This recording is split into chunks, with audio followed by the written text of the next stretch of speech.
Have you ever felt like you're just not good enough? Like everyone else is somehow further ahead, more successful, more something? You're not alone.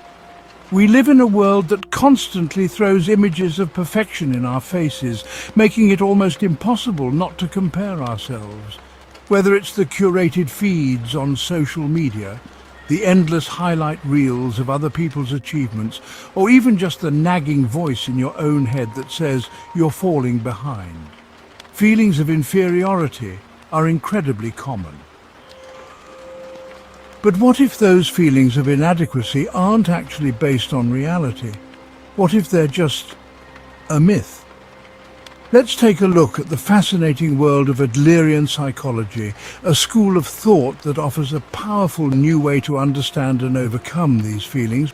We'll explore how these feelings arise and, more importantly, how to break free from the trap of constant comparison. Before we get into the nitty-gritty, let's meet the man behind this unique approach, Alfred Adler. Unlike some of his contemporaries, Adler didn't focus on the past traumas as the root of our problems. Instead, he introduced a revolutionary concept called teleology.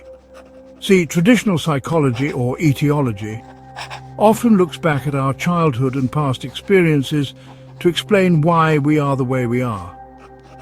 Adler flipped this on its head. He argued that instead of being driven by our past, we are actually moving towards goals we set for ourselves in the present. Our actions, our feelings, even our anxieties are all driven by what we want to achieve right now, not by what happened way back when. So, what does this have to do with feeling inferior? Well, Adlerian psychology suggests that our feelings of inferiority aren't objective facts. They're subjective assumptions, meaning they are based on how we judge ourselves rather than on some kind of absolute truth.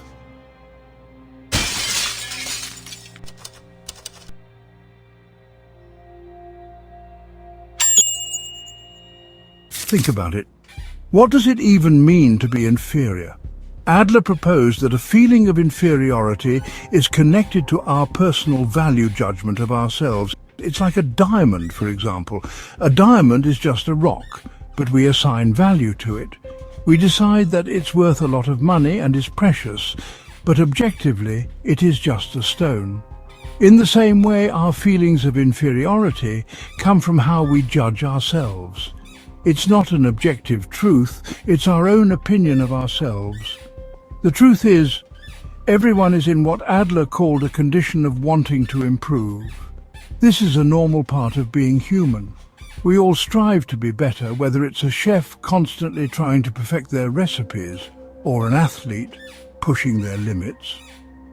The problem isn't the desire to improve, it's how we interpret our shortcomings. Do we use them as motivation to grow, or do we use them as evidence that we're just not good enough? This is where the concept of the inferiority complex comes in. An inferiority complex isn't just feeling inferior, it's using your perceived shortcomings as an excuse. It's a way of saying, I can't succeed because I'm not well educated, or I'm not smart enough, so I won't even try. People with an inferiority complex believe that if they only lacked this one thing, if they were only more attractive or more intelligent or wealthier, then the real me would be superior and they would be successful. They see the perceived lack as the reason they are unable to do what they want to do. They're basically saying, if only I was better educated, I would be really successful. The problem with this way of thinking is that it implies that if it weren't for the perceived shortcoming, they would have value. It is a way of making up an excuse for failure. It is a way of implying that the real you is superior, but something is holding you back. It's an excuse. It is a way of implying your hidden capability. Now here's the twist. Sometimes people try to overcompensate for their feelings of inferiority. This is called a superiority complex. It's not actual superiority, but a way of covering up that hidden feeling of inferiority. How does it look? We're talking about the person who is always boasting about their achievements, clinging to past glories. They're so keen to tell you how amazing they are or how great they were in the past that it's pretty clear they're trying to convince themselves more than anyone else. They are trying to create a fabricated feeling of superiority. It's like they're saying, "Look at me, look how special I am." But the truth is, they're often just as insecure as the person with the inferiority complex.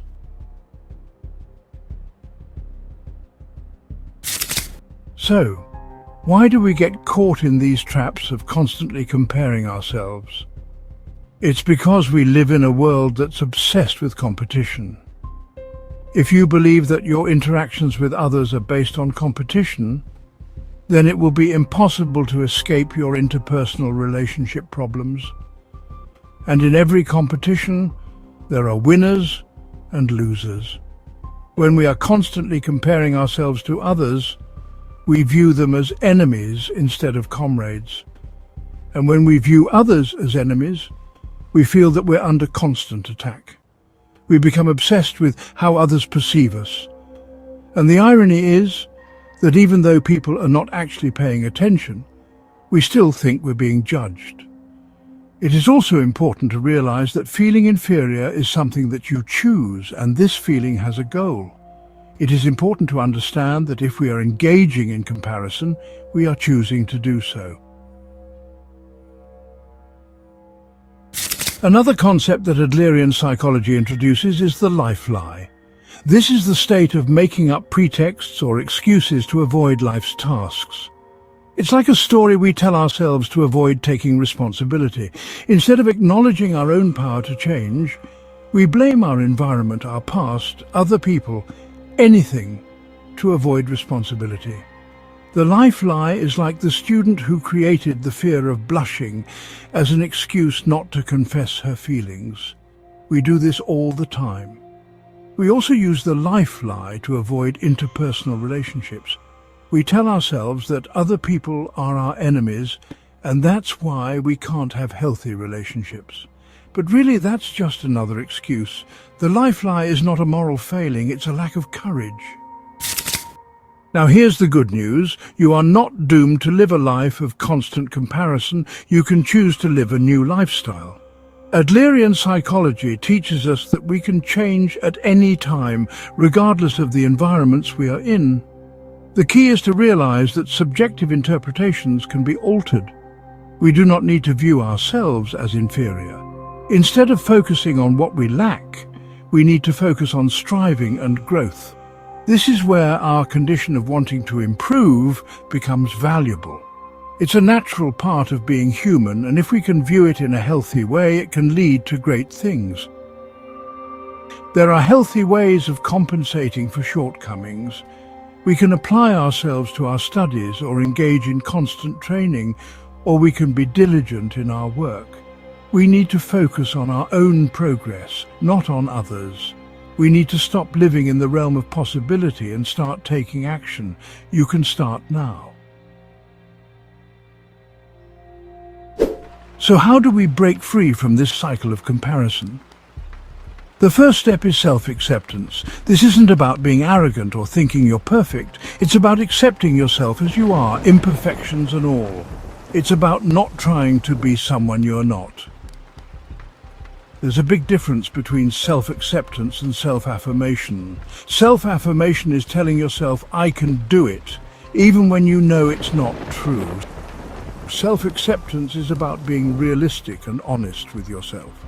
For example, instead of saying, "I am 100%, you acknowledge that you're currently at 60% and move forward to do what you can to improve. It is similar to the serenity prayer. God, grant me the serenity to accept the things I cannot change, courage to change the things I can, and wisdom to know the difference. It's about being at peace with the person that you are now, while also striving to improve. Another way to break free from comparison is to shift our focus from what we can get to what we can give. Adlerian psychology highlights the power of contribution to others. The idea here is not self-sacrifice, but rather understanding that by doing something for others, you're ultimately doing something for yourself. If it's about feeling like I am of use to someone, it's like when you give a gift. The joy it brings is often more fulfilling than any gift you might receive. The sense that one is contributing to others can be used to understand one's own value. It is not hypocritical to want to do things for others, and by doing so, you are actually satisfying yourself.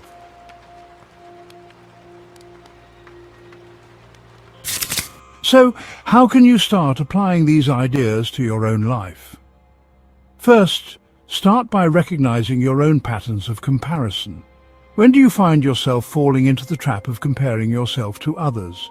Second, challenge your subjective feelings of inferiority. Ask yourself, are these feelings based on reality, or are they just an assumption I'm making? Third, focus on personal growth and contribution. What can you do today to learn, improve, and give back to the world? Finally, practice self-acceptance. Embrace your imperfections. You are valuable just as you are. Your worth is not determined by how you compare to others. So let's stop playing this game. Let's embrace our own unique path, focus on our journey, and make a positive contribution to the world. Remember, people can change at any time, regardless of the environments they are in. You are unable to change only because you are making the decision not to. You have the power to change. What are some things you do to stop comparing yourself to others?